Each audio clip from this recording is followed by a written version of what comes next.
Impact segment tonight, you may remember University of Wisconsin instructor Kevin Barrett saying that the USA attacked itself on 9/11 and that America is behind the terrorism in Iraq. That caused a great outcry, but Barrett hasn't pulled back a bit. It's happening, largely through this false flag terrorism. It looks to me like, not only 9/11, but also Madrid 7/7, the Bali hotel bombing, and probably most of these so-called Zarqawi-style bombings in Iraq are all false flag operations being carried out by, a special wing of probably U.S. or Western military intelligence. Now, this is just insane. Wisconsin Governor Jim Doyle said the university should fire Barrett, but of course it's not happening. University Provost Patrick Farrell has retained Barrett, but has warned him to stop seeking publicity. However, the story doesn't end there. Barrett is now requiring his students to buy his book, which compares President Bush to Adolf Hitler. Joining us now from Madison is Molly Sessler, a student in Barrett's Islam, Religion, and Culture class, and Jenna Pryor, the managing editor at the conservative student newspaper at UW. Begin with you, Ms. Pryor. There comes a point where academic standards have to be upheld at any major university, and here this man runs around saying all these things with no backup, no proof, nothing. He's considered a crank and a kook by most academics. And how's it going down on the University of Wisconsin campus?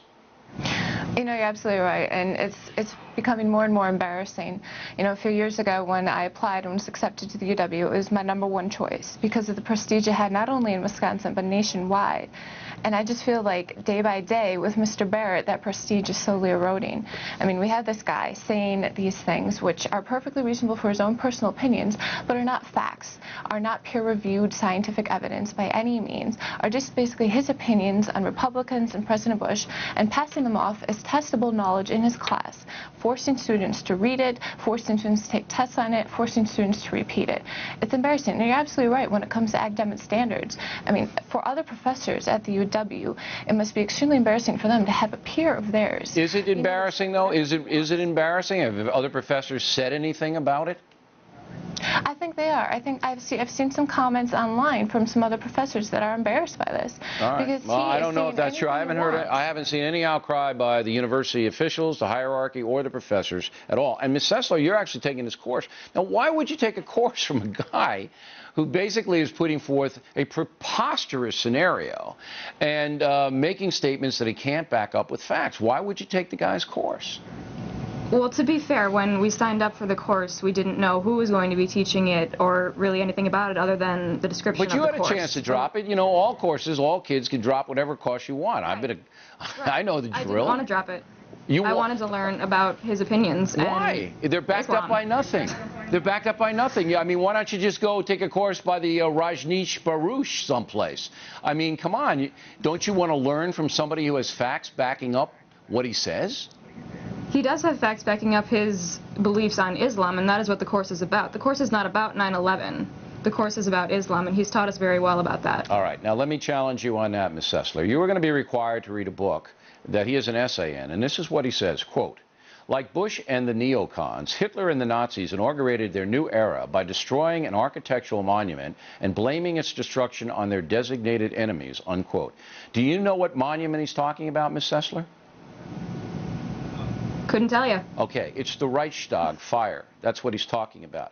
And he is basically putting forth to you, a person with no historical background, because you couldn't answer my it's not an easy question, by the way, what I just asked you, but it's a question that if you knew history, you would know. You can't answer that question, madam.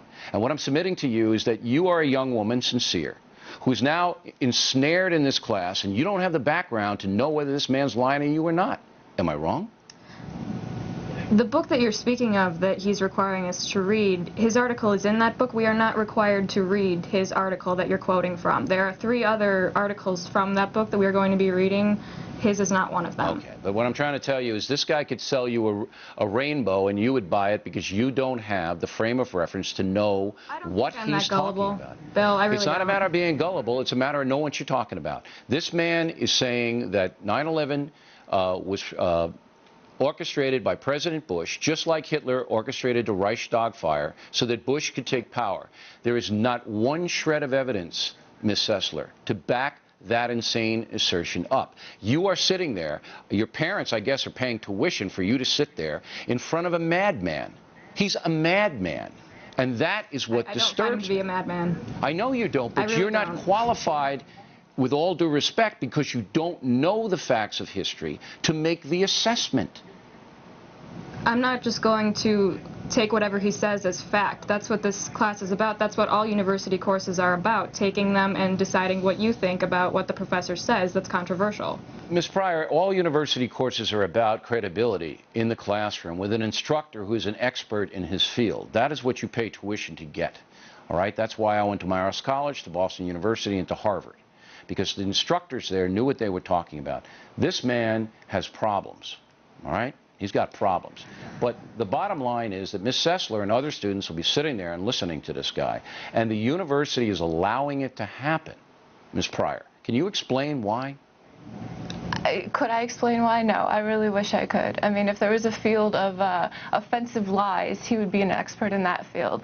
But there's not. And he's passing himself as an expert on not only Islamic history, which he may or may not be, but also an expert on buildings and engineering and things like that when it comes to how the Twin Towers fell. He's not an expert. What he's saying is not facts, and he's passing them off as facts to these students. No, I am shocked that the University of Wisconsin is allowing this man to teach when the things he has said are so crazy, it's frightening. And I'm sorry I was a little tough on you, Ms. Sessler. I didn't mean to be, but I had to ask those questions, and I had to show the audience, you know, what your frame of reference is. And you read about the Reichstag fire, read about all this stuff, and you'll come to the same conclusion that I have. Ladies, thanks very much. Plenty more ahead as the factor moves along.